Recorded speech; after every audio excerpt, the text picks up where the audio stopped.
Merci. La parole est à Monsieur Aymeric Briey pour le groupe SRC pour 5 minutes.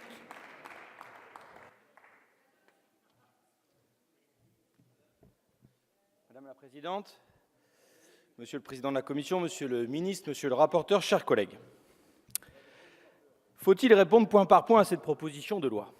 Après avoir un temps envisagé de le faire, comme mes collègues viennent de le faire, j'ai préféré ne pas tomber dans le piège, finalement, de la légitimation d'un texte dont on peut douter de la constitutionnalité et qui, bien que porté par un ancien ministre, méconnaît volontairement les règles qui structurent le système de l'éducation nationale.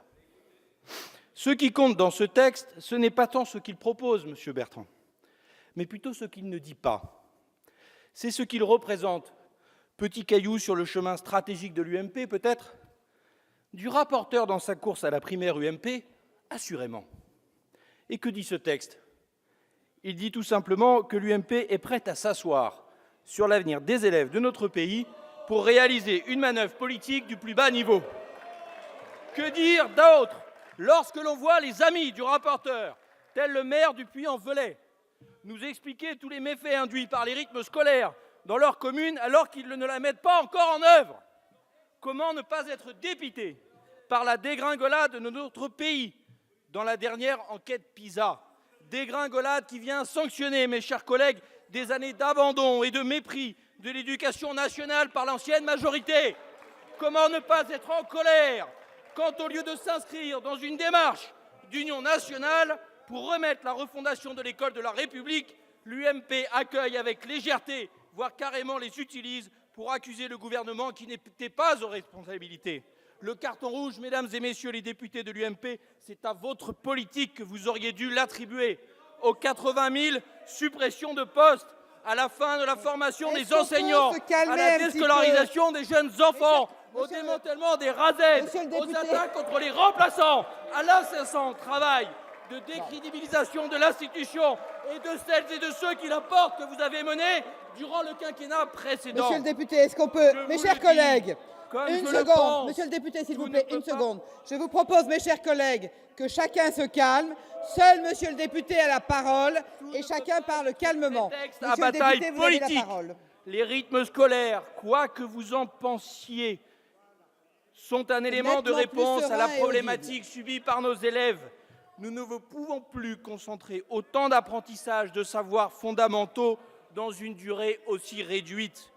Nous ne pouvons plus maintenir un déterminisme social tel qu'il est aujourd'hui en France. Même les ministres de l'Éducation nationale que vous souteniez naguère l'ont dit avec force ces dernières semaines. Et que dire également du sondage « Il vous gêne » réalisé par l'AMF, dont le président, vous en conviendrez, n'est pas précisément un soutien de l'actuel gouvernement, dans lequel sondage 70% des parents de leur commune la jugent positive, dans lequel le coût médian des activités périscolaires est évalué à 150 €, soit exactement la somme promise. Vous ne pourrez pas indéfiniment, mes chers collègues, nier les évidences. L'enquête PISA, en mettant l'accent sur les inégalités de l'école française, confirme la justesse de notre diagnostic. Elle souligne que nos réponses vont dans la bonne direction et nous incite, monsieur le ministre, à poursuivre et amplifier les réformes. Pourquoi ne pas nous rejoindre dans cette entreprise? Pourquoi vous enfermer dans cette opposition politicienne, si éloignée de la réalité des besoins de notre société? Demain, nous poursuivrons le travail avec le chantier des métiers pour redéfinir ce que doit être l'enseignant du XXIe siècle, dans le dialogue avec les organisations syndicales, avec la révision de tous les programmes de la scolarité obligatoire par un conseil supérieur des programmes indépendants, avec la réforme de l'éducation prioritaire, enfin, pour qu'enfin ce pays qui se targue d'égalité et de justice offre les mêmes chances à tous nos enfants. Je vous lance cet appel, rejoignez-nous dans ce choc PISA.